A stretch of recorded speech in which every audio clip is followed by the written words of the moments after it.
चलिए बढ़िया। तो हम लोग सॉल्युबिलिटी, कंडक्शन ऑफ इलेक्ट्रिसिटी यहाँ तक पढ़ चुके थे, right. Properties of ionic compounds, कहीं कोई डाउट नहीं है ना। चलो थोड़ी सी बातें करते हैं, 10 मिनट में आपको समझ में आ जाएगा, कुछ भी ज़्यादा बचा नहीं है, ठीक है।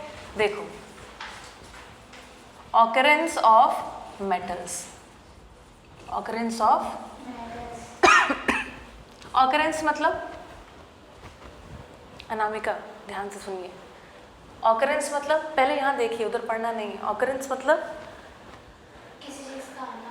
हाँ, किसी चीज़ का ऑकर करना, किसी चीज़ का वहाँ पर प्रकट हो जाना, किसी चीज़ का वहाँ पर होना, किसी चीज़ का वहाँ पर प्राप्त हो जाना। अगर आपको मेरा पहला लेक्चर याद होगा तो आपसे ये इसके आगे सब समझ में आने लग जाएगा। देखिए, नेचर की एक खासियत है, नेचर मतलब हमारी धरती की एक खासियत है।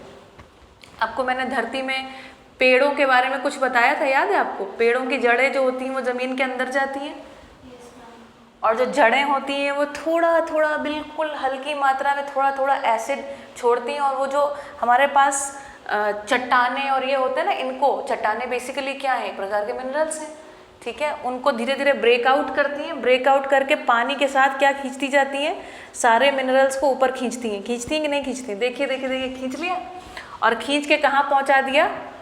पत्ती में, है ना, पत्तियों में, फूलों में, फलों में पहुँचाया कि नहीं पहुँचाया? तो ये यहाँ से मिनरल जो भी अंदर हैं, है ना, धरती के क्रस्ट पे हैं, उठा उठा के उसको कहाँ पर पहुँचा दिया? पत्तियों में, बाहर निकाल लाई धरती में जो पेड़ पौधे हैं वो एक्चुअली धरती में क्या कर रहे हैं? नेचुरल माइनिंग कर रहे हैं, नेचुरल माइनिंग चल रही है।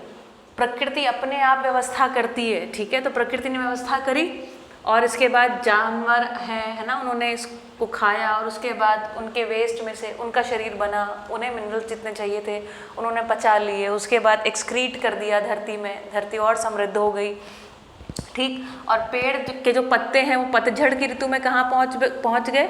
धरती की क्रस्ट पे पहुँच गए, पहुँचे कि नहीं पहुँचे? ठीक, उनमें जो मिनरल्स थे वो वापस कहाँ? धरती की क्रस्ट पर आ गए कि नहीं आ गए? आपको दिखाई पड़ा नेचुरल माइनिंग कैसे करी? Isn't it beautiful? है ना। देखो, और अब देखो, तो नेचर, इसका मतलब है नेचर को थोड़ा हमें समझना पड़ेगा। नेचर को समझना ये पड़ेगा कि नेचर की खासियत ये है, जैसे पेड़ पौधों के पहले, पेड़ पौधों के उगने की जगह क्या है? मिट्टी। तो पहले मिट्टी थी कि नहीं थी? जानवर के लिए पेड़ पौधे जरूरी हैं उसके विकास के लिए, तो जब जानवर आए धरती पर तो उससे पहले पेड़ पौधे तैयार थे। इंसान के लिए जितनी ज़रूरत की चीज़ें थी वो इंसान के आने के पहले बन गई कि नहीं बनी? इंसान धरती पर रह करके जिस भी वस्तु का उपभोग करता है वो सब कहाँ से आती हैं? धरती से, कि मंगल ग्रह से? धरती से।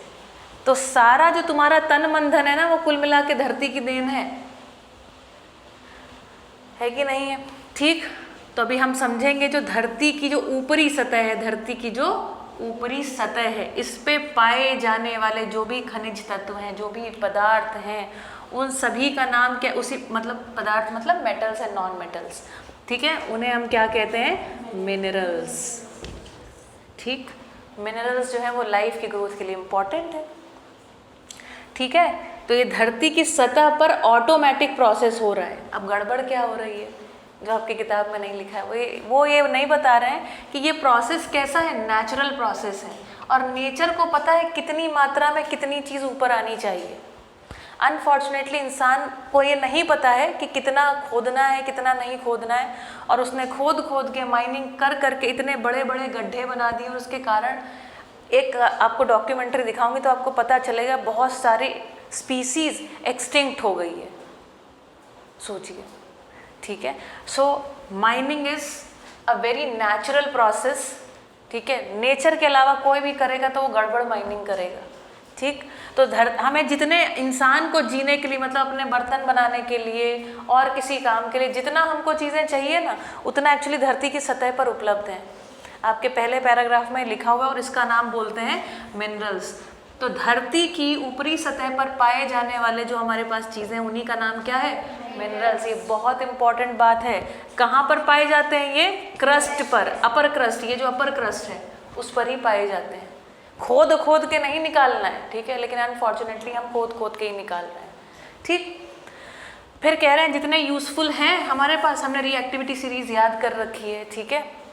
फिर कह रहे हैं जो हमारे पास ये मिनरल्स हैं, है ना, इनको हमें क्या करना पड़ता है, इस्तेमाल में लेने के लिए शुद्ध साफ करना पड़ता है, बिना साफ किए तो नहीं ले पाओगे, ठीक। तो साफ करने में हमें समझ में आता है कि भाई एकदम नेचर में एज इट इज़ नहीं मिलता है कि हाँ सोना पड़ा है उठा लिया, सिल्वर पड़ा है उठा लिया, ऐसा नहीं मिलता, ठीक है, उसको साफ़ सुथरा करना पड़ता है, ठीक है। तो उसमें जो गंदगी मिली रहती है उसको एक नाम दे दिया गैंग। गैंग मतलब काला गंदा पदार्थ कुछ मिला रहता है उसमें, जो भी गंदगी का नाम है गैंग। गैंग मतलब गंदगी, ठीक। और धरती में जो भी मिनरल्स हैं वो जिस अवस्था में पाए जाते हैं उसको बोलते हैं ओर्स। ओर्स मतलब अयस्क। अयस्क मतलब धरती में पाए, वो किस अवस्था में धरती में पाए जाते हैं, है ना। तो धरती में जो ओर्स पाए गए उसमें से हमने गैंग जो गंदगी उसको बाहर निकाल दिया, तो क्या मिल जाएगा, मेटल्स। तो हम ऐसे कह सकते हैं metals equal to ores minus gangue, कह सकते हैं कि नहीं कह सकते हैं। ये लो तुम्हारी इक्वेशन बन गई, ठीक। अब याद रखना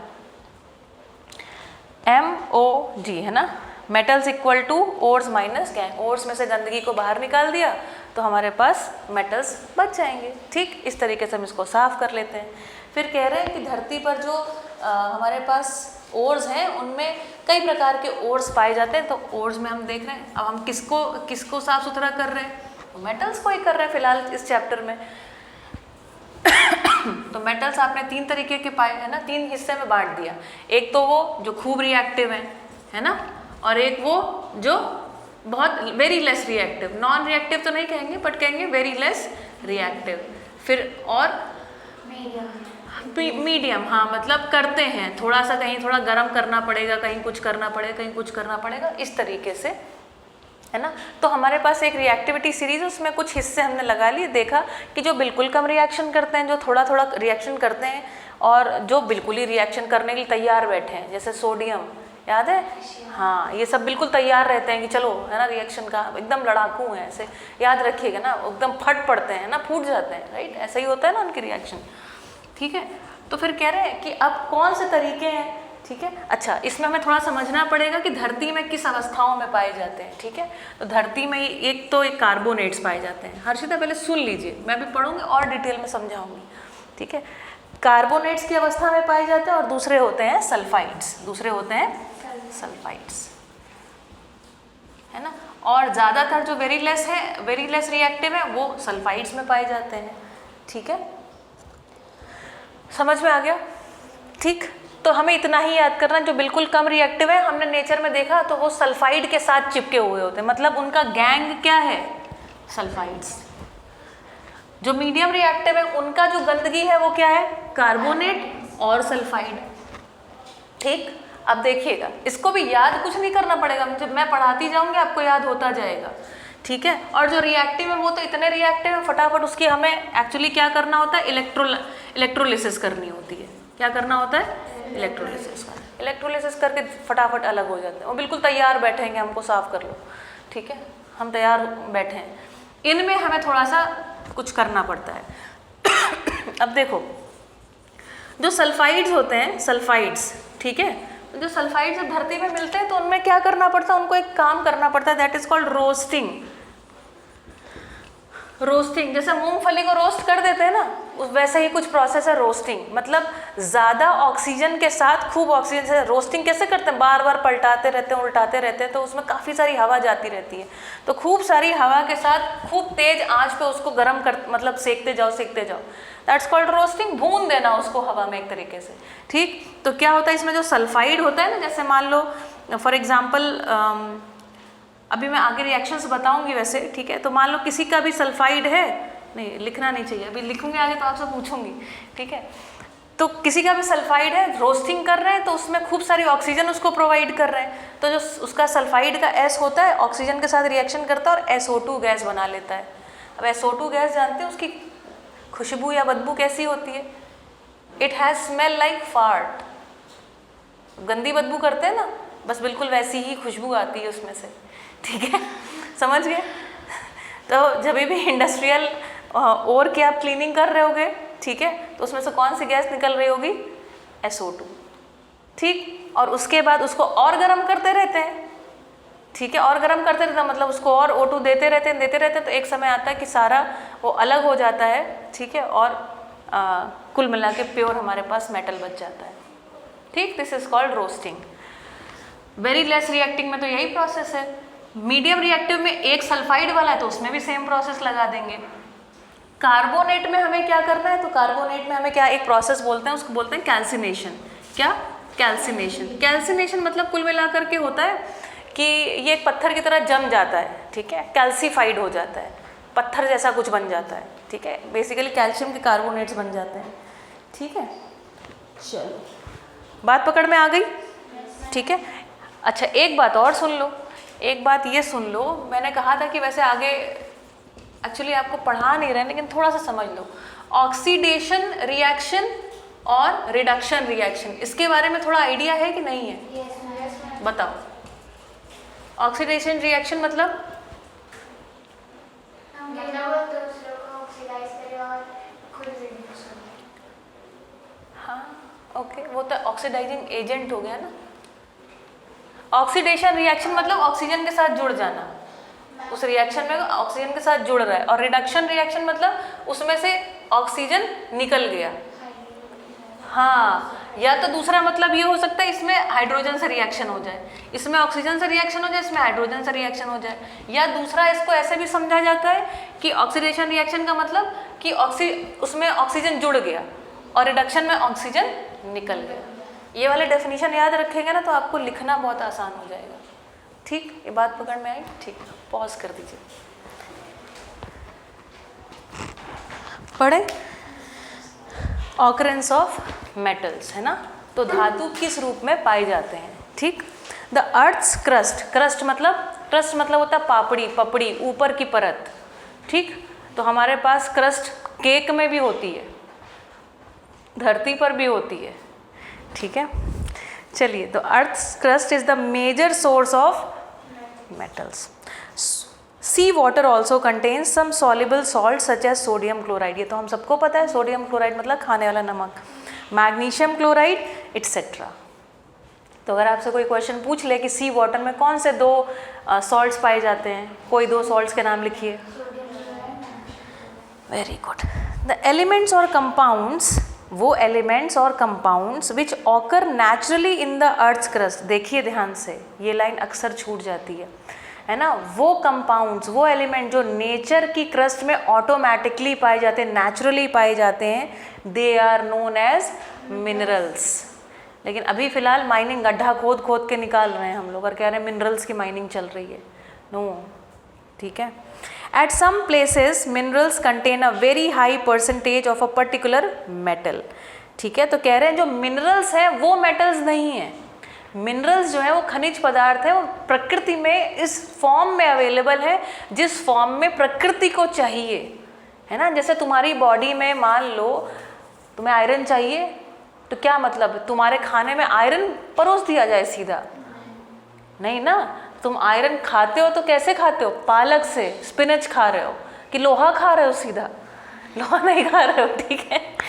तो धरती में भी जो चीज़ें हैं, मेटल्स हैं, उसको जिस फॉर्म में चाहिए एक्चुअली उस फॉर्म में अवेलेबल है, उसी को हम मिनरल्स अथवा ओर्स कह रहे हैं। बात पकड़ में आ रही ना, ये बहुत इंपॉर्टेंट है। इतने सटल चीज़ में कोई क्वेश्चन पूछा जा सकता है और गलती होगी ज़रूर, क्योंकि मिनरल्स मेटल्स सब एकदम कंफ्यूजिंग लगने लग जाता है, ठीक है। एट सम प्लेसेस, किसी किसी स्थान पर minerals contain a very high percentage, तो मिनरल्स में क्या हो रहा है, बहुत सारी मात्रा में, है ना, उसमें गंदगी कम है और मेटल की क्वांटिटी ज़्यादा है, ऐसा कहने की कोशिश कर रहे हैं। गंदगी का क्या नाम था, गैंग, ठीक है, okay. And the metal can B profitably extracted from it, तो कह रहे हैं, और फिर अगर चूंकि उसमें गंदगी बहुत कम मात्रा में, चूंकि उसमें एक्स्ट्रा चीज़ें बहुत कम मात्रा में, तो अब अगर हम एक्सट्रैक्ट करते हैं, एक्सट्रैक्ट मतलब एक्स मतलब बाहर निकालना, याद है, ट्रैक्ट मतलब खींच लेना, तो बाहर निकाल लेना, क्या बाहर निकालना है, मेटल बाहर निकालना। तो कह रहे हैं ये काम तब बड़े प्रॉफिटेबली हो सकता है, तो उसमें लाभ होगा, मतलब हम कम काम करेंगे और ज़्यादा चीज़ हमको निकल के आएगी, ऐसा बता रहे हैं, ठीक। और कई जगह ऐसा नहीं होगा, है ना। तो आपको मैं बताती हूँ कहाँ ऐसा नहीं होगा। जैसे आपको पता है जो हमारे नदी किनारे जो रेत होती है ना, उसमें आपने कभी देखा कुछ चमक चमक जैसे एकदम नदी किनारे की, समुद्र किनारे की नहीं, नदी किनारे की रेत आपने कभी देखी? बालू जो होती है नदी किनारे से, गंगा जी, जमुना जी, इन नदियों के किनारे एक अलग प्रकार की बालू होती है, रेत नहीं होती है ना। और पता है वो जब धूप पड़ती है ना उसके ऊपर तो एकदम से सिल्वर सिल्वर चमकने लगती है। देखा? ये जो सिल्वर सिल्वर चमकती है ना, उसमें वो सही में सिल्वर होता है ना। ये जो फेसेस है ना, ये रिकॉर्ड होने चाहिए थे समझ में आया? उसमें सही में वो सिल्वर होता है। लेकिन कितनी बालू को वो करोगे कि उसमें से सिल्वर निकालो? टनों टन बालू अगर आप उसको एक्सट्रैक्शन करोगे ना, तब जाके कहीं थोड़ा सा मेटल निकलेगा। तो इज इट प्रॉफिटेबल? ना, आंसर इज नो। इसलिए बालू को वहीं छोड़ा हुआ है, नहीं तो वो सही में वहाँ पर सिल्वर चमक रहा है। ठीक, ओके। तो कह रहे हैं ये ऐसे जो पाए जाते हैं तत्व, मिनरल्स जो हैं जहाँ पर मेटल की मात्रा अच्छी खासी है, इन्हीं को हम क्या कहते हैं? These mineral are called ores. तो अब आपसे कोई पूछे तो कैसी डेफिनेशन लिख के आओगे, है ना? Minerals which have high percentage of metal and the metal can be extracted profitably from them, such minerals are called ores. अब समझ में आया? ठीक। तो ओर्स हर एक चीज़ को और नहीं कह रहे हैं, है ना, कह रहे हैं और वो सब ठीक है, नेचर में पाया जाता है। हम नहीं, जो चमकता है वो तो खैर सिल्वर है उस केस में, ठीक है, जो चमकता है ऐसी बात नहीं है ना। उसमें से लाभ पूर्वक आप ले सको, ये नहीं कि खूब काम मेहनत किए जा रहे हैं, टनों टन बालू उठा के लाए, उसमें से जरा सा सिल्वर निकला, लगा दिए 3 लाख और निकला 200 का सामान, ये नहीं ऐसा। ठीक, समझ में आ गया? चलो, एक्सट्रैक्शन ऑफ मेटल्स, ठीक है, मेटल्स को कैसे बाहर निकाला जाए। You have learned about the reactivity series of metals. तो कह रहे हैं भाई इसीलिए तुमको पढ़ाया था, है ना, तो हमें समझ में आ रहा है कि कौन कैसा रिएक्टिव है, तो उसको उसी हिसाब से डील कर लिया जाएगा। तो नेचर में सारा पढ़ना समझना किस लिए? ताकि हम उसके व्यवहार को, उसके स्वभाव को जान करके उसके हिसाब से बर्ताव कर सकें। जैसे हम अपने घर में भी किसी का स्वभाव जान जाते हैं, जो बहुत गर्म है तो उससे पंगा लेने का नहीं, अपने को पता रहता है ना, ठीक है। So that's how when we know the reactivity, उनका क्या तरीका, क्या स्वभाव है, उसको समझ जाते तो उनको हम बड़ी आसानी से हैंडल कर पाते हैं, ठीक है, अपने उपयोग में आसानी से इंसान ले पाता है। ठीक, चलो देखो, उपयोग में लेना और किसी चीज़ को एक्सप्लॉइट करना दो अलग अलग बातें हैं, है ना। इंसान ने आधा अधूरा समझ लिया, इसलिए क्या करने लगा? एक्सप्लॉइट करने लगा। यूज़ उसको समझ नहीं आ रहा है कि पूरा यूज़ एक्चुअली में क्या है, ठीक है। चलो, सो कह रहे having this knowledge you can easily understand how a metal is extracted from its ore, है ना। अगर तुमको ये समझ में आता है रिएक्टिविटी सीरीज, तो तुम इसके द्वारा बड़ी आसानी से समझ जाओगे कि कैसे एक्सट्रैक्ट करना है। Some metals are found in the earth's crust in the free state. अरे वाह, तो कह रहे हैं कि बहुत सारे मेटल्स हैं जो बिल्कुल फ्री स्टेट में पाए जाते हैं। एक उदाहरण आपको मैंने दे दिया, चांदी बिखरी पड़ी है नदी किनारे और फ्री स्टेट है, बिल्कुल प्योर फॉर्म है। वो सिल्वर का जो छोटा सा कण चमक रहा है ना, वो प्योर सिल्वर है, तभी तो सिल्वर है, सिल्वर कलर का सिल्वर। समझ में आ रहा है? ठीक है, अच्छा। तो कह रहे हैं ये बिल्कुल फ्री स्टेट में पाए जाते हैं। Some are found in the form of their compounds, और कह रहे हैं लेकिन और कुछ है जो क्या है, उनका कंपाउंड बन गया है ना, उन्होंने किसी के साथ कुछ उनके साथ लगा हुआ है, कुछ दूसरे अणु परमाणु उनके साथ जुड़ गए, एक कंपाउंड बन गया है। ठीक, जैसा हमने अभी पढ़ा ना, सल्फाइड और कार्बोनेट्स ज़्यादातर में एडेड रहते हैं, ठीक है। The metals at the bottom of the activity series are the least reactive।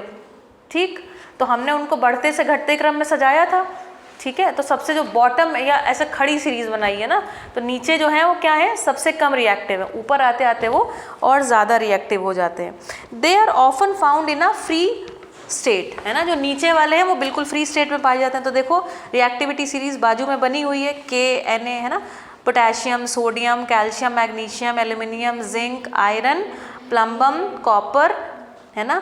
Ag मतलब क्या होता है, अर्जेंटियम या अर्जेंटम गोल्ड। Ag मतलब सिल्वर, Ag मतलब सिल्वर, Au मतलब गोल्ड, ठीक है। Plumbum lead, yes, common name lead है, जैसे सिल्वर और गोल्ड कॉमन नेम है ना, वैसे ही। ठीक, बात पकड़ में आ गई।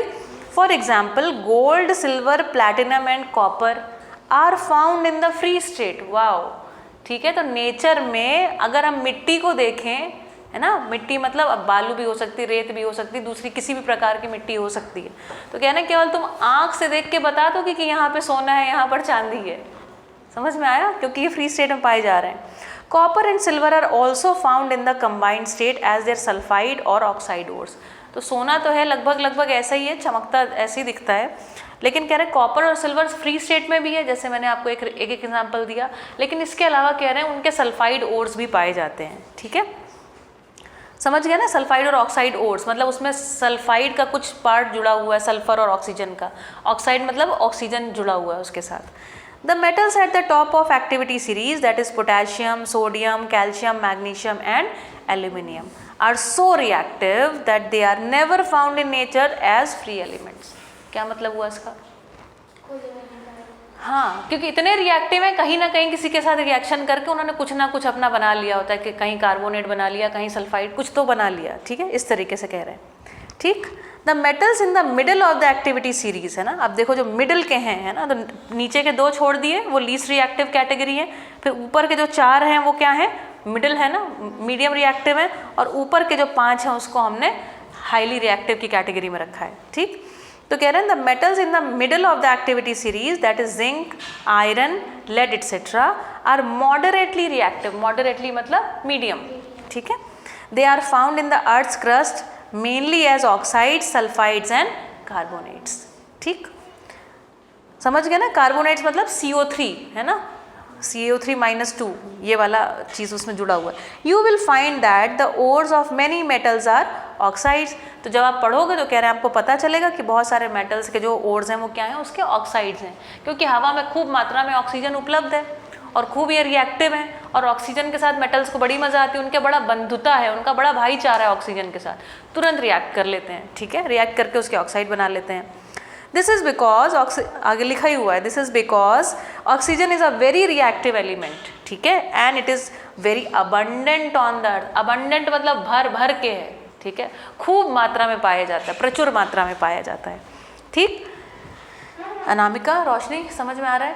ठीक, thus on the basis of reactivity, इसलिए रिएक्टिविटी के आधार पर, ये जो हमने सीरीज बनाई नीचे वाले कम रिएक्टिव, इसके आधार पर कह रहे हैं we can group the metals into the following 3 categories, जो आप तुरंत समझ गए कौन सी 3 कैटेगरीज हैं। ठीक है, metals of low reactivity, metals of medium reactivity, metals of high reactivity. ठीक, ये 3 हमने कैटेगरी बना ली, 2, 4, 5, याद रखिएगा, 2, 4, 5 ऐसे बांट दिया। Different techniques are to be use, अलग अलग तकनीकों का इस्तेमाल करेंगे for obtaining the metals falling in each category. हर कैटेगरी के मेटल को, है ना, ऑब्टेन करने के लिए, एक्सट्रैक्ट करने के लिए अलग अलग तकनीक का इस्तेमाल करेंगे, इस आधार पर कि उसका व्यवहार कैसा है, वो कैसा आचरण करता है, क्या चीज़ सेफ रहेगी, क्या चीज़ प्रॉफिटेबल रहेगी। ठीक, several steps are involve in the extraction of pure metal from ores. बहुत सारे स्टेप्स, काफ़ी सारा काम करना पड़ता है। पहले तो यही भी, ओर्स को निकालो ज़मीन से, ट्रक में ला दो, ट्रक को एक जगह पे पहुंचाओ, लेबर लगाओ, सफाई कराओ, इस तरीके के कई सारे स्टेप्स हैं। ठीक, तो कह रहे हैं, लेकिन हम लोग अभी यहाँ पे केमिस्ट्री पढ़ रहे हैं, तो केमिस्ट्री पढ़ने के कारण आपको वही बताएंगे जो रिएक्शंस अल्टीमेटली हम करा रहे हैं, कि उसमें कुछ डाल रहे हैं, कुछ धो रहे हैं, कुछ ऐसा कुछ कर रहे हैं जहाँ पे एक रिएक्शन इन्वॉल्व है। ठीक, तो वो बताएंगे आपको। इसके अलावा कह रहे हैं बाकी तो बहुत सारे स्टेप्स हैं। चलो, तो a summary of these steps is given in figure 3.10. Each step is explained in detail in the following sections. देखो, ओर है, ठीक है, अब ओर में क्या लाए, कंसंट्रेशन ऑफ ओर, है ना, तो ओर को क्या किया, कॉन्सेंट्रेशन किया। अब जैसे मान लो मिट्टी लेकर के आए, मिट्टी में से हमको निकालना है, तो अब मिट्टी में मान लो थोड़ा प्लास्टिक का कचरा पड़ा है, कहीं कुछ पड़ा है, कहीं कुछ, तो क्या वो सब का तुम काम चालू कर दोगे, पहले उसकी सफाई कराओगे। तो कुल मिला के पहले एक कॉन्सेंट्रेटेड ओर तुम्हारे पास होना चाहिए। ठीक है, अगर मुक्त अवस्था में तो उसको कहीं से बीन लाए होंगे इस तरीके से। फिर जो तुम्हारे पास ओर आया उसको तुमने 3 हिस्सों में बांटा। तुम्हें रिएक्टिविटी सीरीज पता है तो 3 हिस्से में तुमने बांट लिया। Metals of high reactivity, medium reactivity, low reactivity. पता लगा जो जिस कैटेगरी में पढ़ रहा है उसको वहाँ पर प्लेस कर दिया। ठीक, मेटल्स ऑफ हाई रिएक्टिविटी के लिए क्या करना है, इलेक्ट्रोलिसिस ऑफ मॉल्टन ओर। ये जो ओर तुम्हारे पास है इसको बहुत अधिक तापमान पर पिघला लो, ठीक, और पिघलाने के बाद जो उसी का जो प्योर स्टेट का धातु होता है, मेटल होता है, उसी का आप एक कैथोड बना देते हो और दूसरे का एनोड बना देते हो, दूसरे किसी चीज़ का।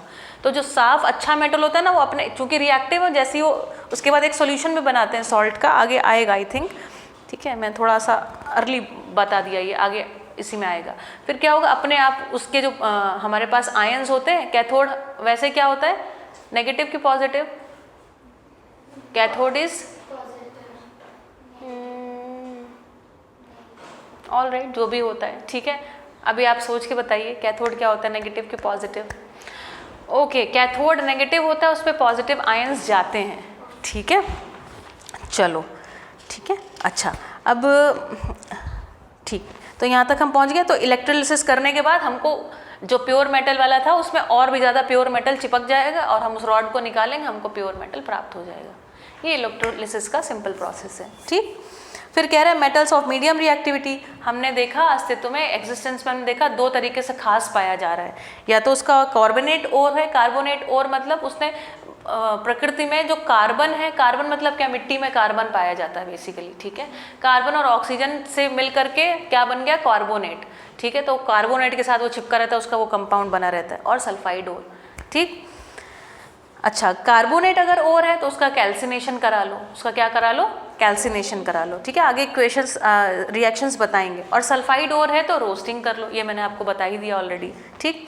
फिर दोनों प्रोसेस से करने के बाद क्या आ जाएगा, जब चाहे रोस्टिंग करोगे चाहे कैल्सिनेशन करोगे तो दोनों से आपको क्या मिल जाएगा, आपके हाथ में ऑक्साइड ऑफ दैट मेटल, उस मेटल का ऑक्साइड प्राप्त हो जाएगा, ठीक। और उसके बाद हमने क्या किया, एक ऐसा प्रोसेस किया जैसे गर्म कर दिया उसको, या कोई और प्रोसेस करेंगे तो क्या हो जाएगा, उसमें से ऑक्सीजन निकल जाएगी, जो ऑक्साइड ऑफ मेटल उसमें से ऑक्सीजन हट गया तो क्या बचा, प्योर मेटल बचा कि नहीं बचा, बस reduction to metal.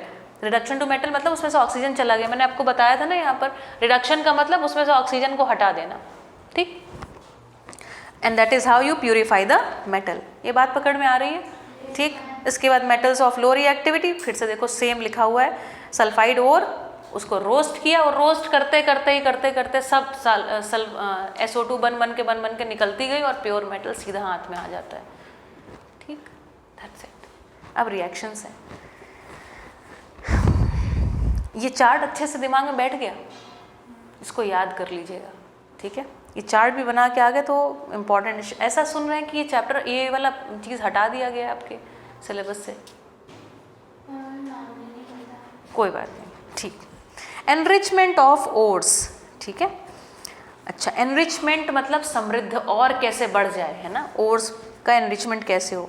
Ores mined from the earth are usually contaminated with large amounts of impurities such as soil, sand etcetera, called gang.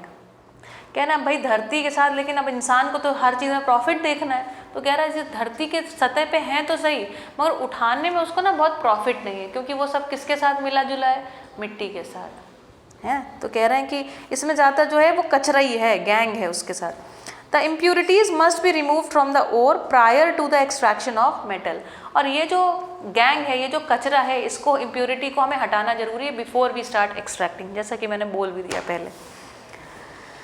The processes used for removing the gangue from the ore are based on the differences between the physical or chemical properties of the gangue and the ore। तो कह रहे कौन सा process इस्तेमाल करना है, मान लो हो सकता है कोई चीज़ छान के ही निकल जाए, है ना, तो फिजिकल प्रॉपर्टी का इस्तेमाल भी कर सकते हो, और हो सकता है किसी केमिकल प्रॉपर्टी का इस्तेमाल करना पड़े, ठीक। और नहीं तो क्या, छानने में कोई स्ट्रक्चर चेंज तो कर नहीं रहे हो, है ना, ठीक। अच्छा, different separation techniques are accordingly employed. और सेपरेशन टेक्निक्स तुमने पढ़ी है, सिक्स्थ में, 7th में पढ़ते थे ना, कभी जैसे दूध से मक्खन अलग करना है, ठीक है, कभी हस्क को सीड से अलग करना है, थ्रेशिंग, विनोइंग, सेपरेशन के लिए अलग अलग विधियां आपको पता है, ठीक है। तो कह रहे हैं उतना तो डिटेल में नहीं, वैसे तो नहीं, लेकिन अलग अलग तरकीबों से हम सेपरेशन ऑफ चीज़ों का हमें जानते हैं, we know how to separate things, ठीक। फिर कह रहे हैं चलो आगे पढ़ा जाए और इसको समझा जाए। Extracting metals low in the activity series, वो मेटल जो एक्टिविटी सीरीज में नीचे हैं। तो कौन नीचे है? 2 मेटल्स नीचे हैं। हाँ, सिल्वर और गोल्ड। लेकिन उनकी तो खासियत क्या है, वो तो सब ऐसे ही फ्री पाए जाते हैं, तो उनके बारे में उन्होंने रिएक्शंस नहीं लिखी। कॉपर पाया जाता है ना, कॉपर उसके ठीक ऊपर है, ये भी लगभग काफ़ी कम रिएक्टिव है, तो उसकी रिएक्शन यहाँ पे लिखी है।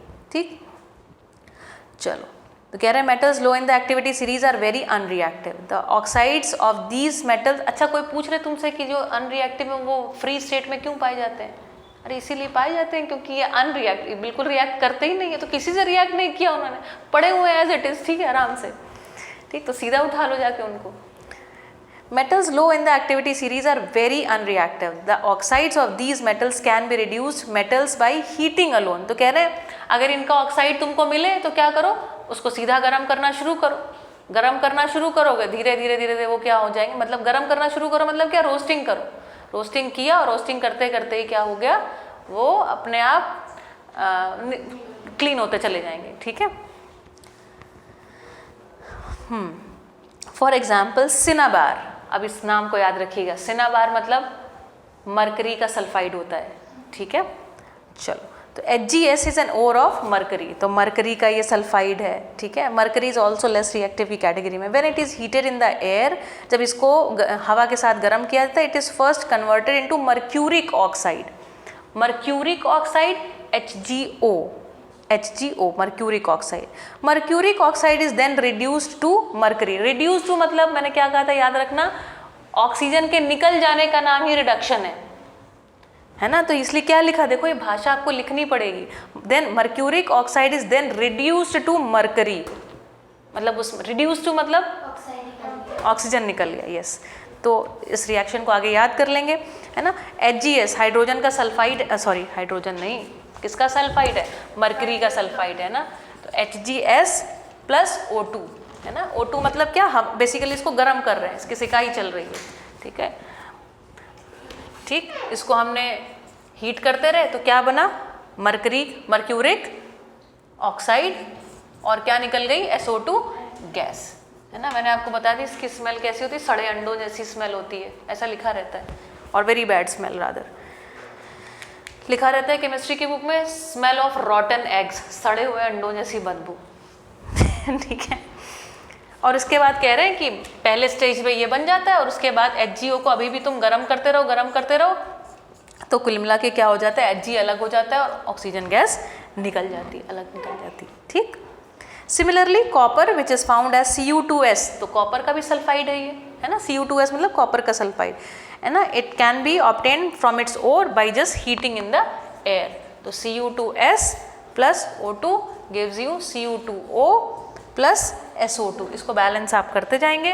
फिर Cu2O को हम हीट करते रहे, है ना। या यहाँ पर देखो कुल मिला के एक ऊपर जा रहा है, एक नीचे आ रहा है। आपने मूंगफली को गर्म होते सिकते देखा है, तो अभी ये Cu2O बन तो गया, ये बनने के बाद क्या इसी के साथ तो पड़ा हुआ है उसी जगह पे, तो अभी इसको ये भी मिल रहा है, प्राप्त हो गया, तो आपस में ये दोनों फिर इसके बाद रिएक्शन कर लेते हैं, और रिएक्शन करके क्या कर देते हैं, यहाँ पर कॉपर अलग और SO2 अलग। कितनी सुंदर रिएक्शन है, देखो इस रिएक्शन को ध्यान से। कॉपर का सल्फाइड, ऑक्सीजन, इसको रोस्टिंग चालू किया, ठीक, इसको हवा मिली, इसने इसके साथ रिएक्शन किया, तो इस वाले का क्या निकाल दिया, SO2 निकाल दिया, और इस प्रकार क्या बना लिया, Cu2O। अब जो बीच का प्रोडक्ट, एक तरीके से देखा जाए तो ये बीच का प्रोडक्ट बना, है ना। ये जो बीच का प्रोडक्ट बना, ये और जो ऐसा था जिसमें अभी इसने ऑक्सीजन से रिएक्शन नहीं करी है, उसने उस वाले से रिएक्शन कर लिया और सबका कॉपर इकट्ठा कर दिया और SO2 बाहर कर दिया। समझ में आ रहा है कैसे, है ना। एक तरीके से इसको कहते हैं ना, they are saving each other, है ना, दे आर सेविंग देमसेल्व्स।